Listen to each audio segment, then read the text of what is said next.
Assalamualaikum. I am Dr. Parira Mumtaz, and today we will be discussing lipids and some of the metabolic fuels of the body. सबसे पहले हम करेंगे अभी एपोप्रोटीन्स को। एपोप्रोटीन्स होते हैं वो कंपोनेंट होते हैं लाइपोप्रोटीन का। लाइपोप्रोटीन बनते हैं फॉस्फोलिपिड से, कोलेस्ट्रॉल से, ट्राइग्लिसरॉल और एपोप्रोटीन से मिलके। और डिफरेंट टाइप के एपोप्रोटीन्स होते हैं जो डिटरमिन करते हैं डिफरेंट टाइप के लाइपोप्रोटीन्स को। अब एपोप्रोटीन्स में सबसे पहले जो इम्पोर्टेंट हमारे पास है वो है apoprotein A1, which is a component of high density lipoprotein and it acts a function for the activation of lecithin cholesterol acyl transferase.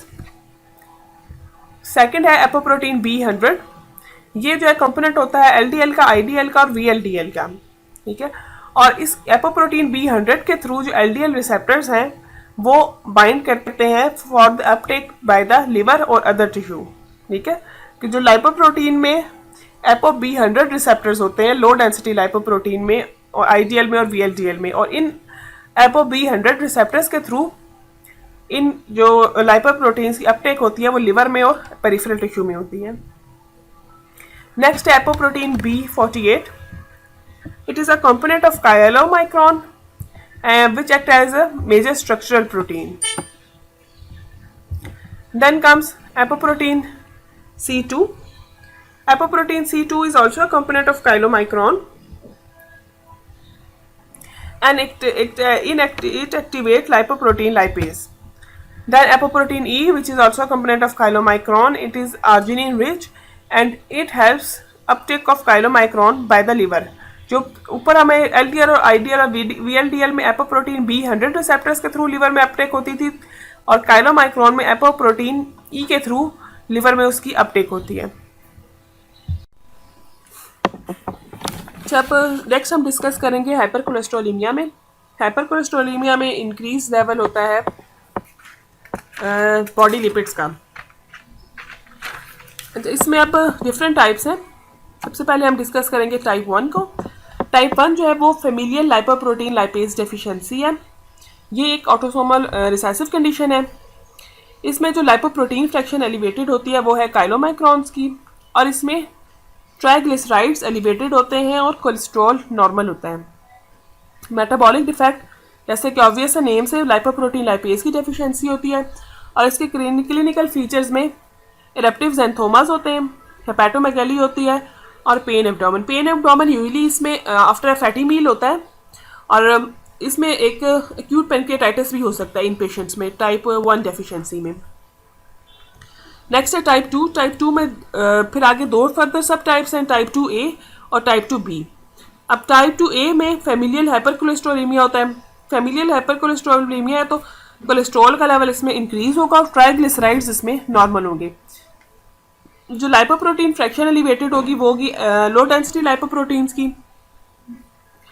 Metabolic defect इसमें LDL रिसेप्टर्स का होता है, और इंक्रीज लेवल होता है एपोप्रोटीन B100 का, ठीक है।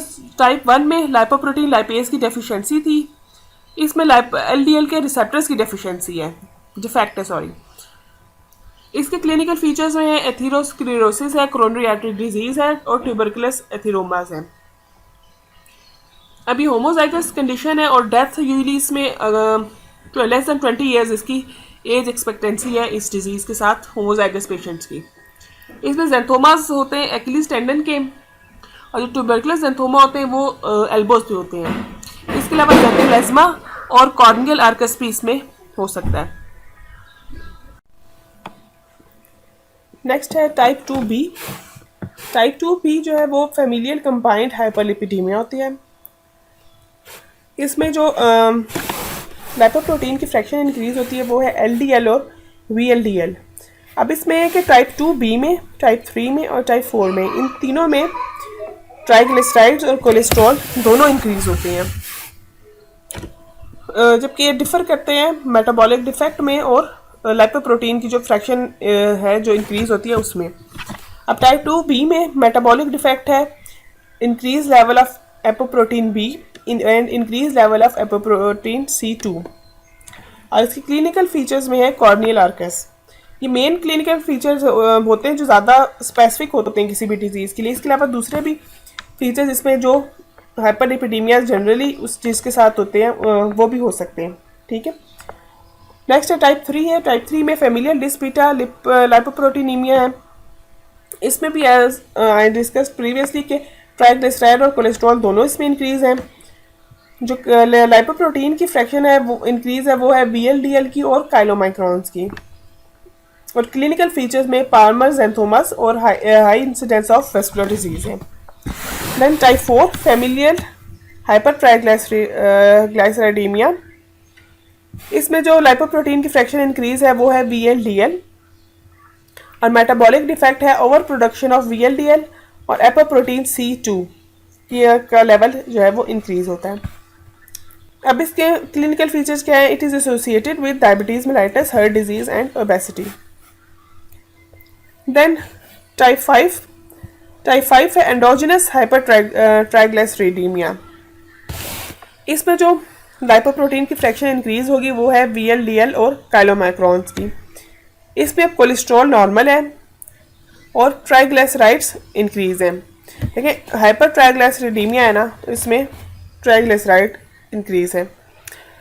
और मेटाबॉलिक डिफेक्ट इसमें इटसेल्फ कुछ नहीं होता, ये secondary to other cause disease होती है, लाइक हाइपरटेंशन, डायबिटीज़ मेलाइटस, इन चीज़ों की वजह से ये होती है। या फिर आपकी ओबेसिटी है या डाइट आपकी इस तरह की है, हाई फैट कंटेंट है उसमें, इन सब चीज़ों की वजह से ये टाइप 5 हाइपर कोलेस्ट्रोलीमिया हो सकता है। अब इसके जो है स्पेसिफिक क्लिनिकल फीचर इसमें क्रोनिक पेनक्रियाटाइटिस है। हाइपर कोलेस्ट्रोलीमियाज में जो है ना बेसिक जो ज़ैंथोमाज है, कोरोनरी आर्टरी डिजीज़ है, ओबेसिटी है, डायबिटीज़ है और ये कार्डिक डिजीज़ है, ये सब में ऑलमोस्ट सेम है। जो इसमें फीचर्स है ना वो स्पेसिफिक है हर टाइप के लिए, कि जो पैथोगोनोमिक उनके फीचर्स है वो सिर्फ दिए हुए हैं।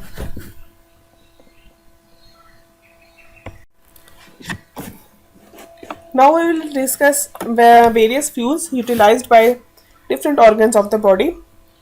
अब यहाँ पे एक चीज़ ये है कि ग्लूकोज जो है वो सब ऑर्गन्स की ज़रूरत सिर्फ सबसे पहले अपनी ग्लूकोज से ही पूरी करते हैं। ठीक है, प्रेफरेंस सब ऑर्गन्स की ग्लूकोज ही है एज अ फ्यूल। ठीक है, अगर लेकिन ग्लूकोज की सप्लाई कम होती है तो तब वो ऑर्गन जो है वो दूसरे सोर्सेज ऑफ एनर्जी पे स्विच करते हैं। अब इन सब में ऑर्गन में से रेड ब्लड सेल जो है वो ग्लूकोज के अलावा किसी और फ्यूल को यूटिलाइज नहीं कर सकते, उनके लिए ग्लूकोज मस्ट है। ठीक है, सेकंड है ब्रेन सिर्फ बहुत एक्सट्रीम कंडीशन में कीटोन बॉडीज को यूज़ करता है, अदरवाइज ब्रेन भी जो है वो उसका फर्स्ट प्रेफरेंस ग्लूकोज ही है। देन थर्ड है लिवर, ये है ऑर्डर ऑफ प्रेफरेंस में कि सबसे ज़्यादा प्रेफरेबल मतलब सबसे ज़्यादा RBC को चाहिए, उसके बाद ब्रेन की सप्लाई सबसे ज़्यादा होनी चाहिए, उसके बाद लिवर की, उसके बाद मसल्स की और एंड पे एडिपोज की। लिवर ग्लूकोज के अलावा फैटी एसिड्स को भी यूटिलाइज करता है। मसल जो है वो ग्लूकोज के अलावा फैटी एसिड्स और कीटोन बॉडीज़ को एज अ फ्यूल यूटिलाइज करते हैं, और एडिपोज टिश्यू ग्लूकोज और फैटी एसिड को एज अ फ्यूल यूटिलाइज करता है। सबसे अब इसमें है कि अगर आपके बॉडी में ग्लूकोज कम होना शुरू हुआ है तो सबसे पहले कट होगी एडिपोज टिश्यू पे में ग्लूकोज की सप्लाई, उसके बाद मसल्स में, उसके बाद लिवर में, और अगर और कम होता है तो फिर जाके ब्रेन की सप्लाई जो है वो कट होती है और ब्रेन जो है अल्टरनेट जो फ्यूल है उसके ऊपर स्विच करता है, और RBC जो है वो कोई और फ्यूल यूज़ नहीं कर सकता।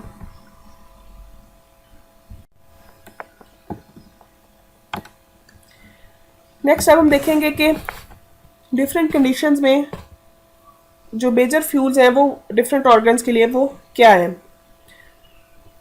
आफ्टर अ मील ब्रेन जो है वो ग्लूकोज यूटिलाइज करता है, glucose after a meal glucose की एम्पल सप्लाई होती है बॉडी में। लिवर ग्लूकोज और फैटी एसिड्स दोनों को यूटिलाइज करता है after a meal. Skeletal muscle glucose और पायरुवेट को यूटिलाइज करते हैं, और एडिपोज टिश्यू फैटी एसिड और ग्लूकोज को। एडिपोज टिश्यू प्रेफर करता है फैटी एसिड्स को, लेकिन ग्लूकोज की भी कुछ अमाउंट वो यूटिलाइज करता है, लेकिन ज़्यादा उसकी प्रेफरेंस फैटी एसिड्स के लिए ही होती है, as it is a storage site for fatty acids. अगर शॉर्ट टर्म फास्टिंग हो तो ब्रेन है वो ग्लूकोज पर ही रहता है, लिवर जो है वो ग्लूकोज से स्विच करता है फैटी एसिड्स पे, स्केलेटल मसल भी ग्लूकोज से फैटी एसिड पे आ जाता है, और adipose tissue remains on fatty acid. अगर लॉन्ग टर्म फास्टिंग हो तो ब्रेन को फिर ग्लूकोज के साथ कीटोन बॉडीज को भी यूटिलाइज करना पड़ता है, क्योंकि फिर ग्लूकोज जो है वो लॉन्ग टर्म फास्टिंग में ग्लूकोज की सप्लाई इतनी नहीं होती कि ब्रेन को वो फुली जो है वो फंक्शन उसको करा सके, तो फिर उसको अल्टरनेट फ्यूल्स की तरफ भी स्विच करना पड़ता है, जो कि इस केस में कीटोन बॉडीज़ हैं। Liver in long term fasting utilize करता है कीटोन बॉडीज़ को और ब्रांच चेन फैटी एसिड्स को। स्केलेटल मसल यूटिलाइज करता है कीटोन बॉडीज़ को, और एडिपोज टिश्यू यूटिलाइज करता है फैटी एसिड्स और फ्यू कीटोन बॉडीज़ को। और ड्यूरिंग एक्सरसाइज बाकी चीज़ों में डिफरेंस नहीं आता, सिर्फ लिवर ग्लाइकोजन को यूटिलाइज करता है to increase the blood glucose level, और स्केलेटल मसल यूटिलाइज करता है तब फैटी एसिड्स को, क्योंकि डिमांड उस वक्त ज़्यादा होती है मसल्स में। Now we come to feed fast cycle. इसमें हम डिस्कस करेंगे कि आफ्टर फीडिंग कौन से मेटाबॉलिक प्रोसेसेस इंक्रीज होते हैं और कौन से डिक्रीज होते हैं, और आफ्टर फास्टिंग कौन से जो है बॉडी साइकिल्स हैं वो इंक्रीज होते हैं और कौन से डिक्रीज होते हैं। अच्छा, आफ्टर फीडिंग ग्लूकोज का अमाउंट ब्लड में इंक्रीज होता है, तो उसमें फिर फास्फोराइलेशन ऑफ ग्लूकोज इंक्रीज होगी, glycogenesis that is formation of glycogen increase होगी from the excess glucose, HMP shunt glycolysis, ये दोनों प्रोसेस इंक्रीज होंगे, और ग्लूकोनियोजेनेसिस और ग्लाइकोजिनोलाइसिस जो दोनों उस सूरत में एक्टिवेट होते हैं कि जब ब्लड में ग्लूकोज का लेवल कम होता है, तो ये आफ्टर फीडिंग ये दोनों प्रोसेसेस डिक्रीज हो जाएंगे। प्रोटीन सिंथेसिस इंक्रीज होगी और अमाइनो एसिड्स की डिग्रेडेशन इंक्रीज होगी। आफ्टर फास्टिंग ग्लाइकोजिनोलाइसिस इंक्रीज होगा, ग्लूकोनियोजेनेसिस इंक्रीज होगा, फैटी एसिड ऑक्सीडेशन इंक्रीज होगी, कीटोजेनेसिस इंक्रीज होगी, और इंक्रीज होगी डिग्रेडेशन ऑफ ट्राइग्लिसराइड्स। अब ये सारे जो ये फास्टिंग में साइकिल्स आ रहे हैं ना, ये सारे alternate source of energy provide करने के लिए ये सारे साइकिल्स एक्टिवेट हो रहे हैं, और फीडिंग में जितने साइकिल्स एक्टिवेट हो रहे हैं वो या तो आपको एनर्जी प्रोवाइड करने के लिए फ्रॉम द ग्लूकोज एक्टिवेट हो रहे हैं, या फिर जो एक्सेस फॉर्म ऑफ ग्लूकोज है उसको स्टोर करने के लिए वो जो प्रोसेस हैं वो सारे इंक्रीज हो रहे हैं।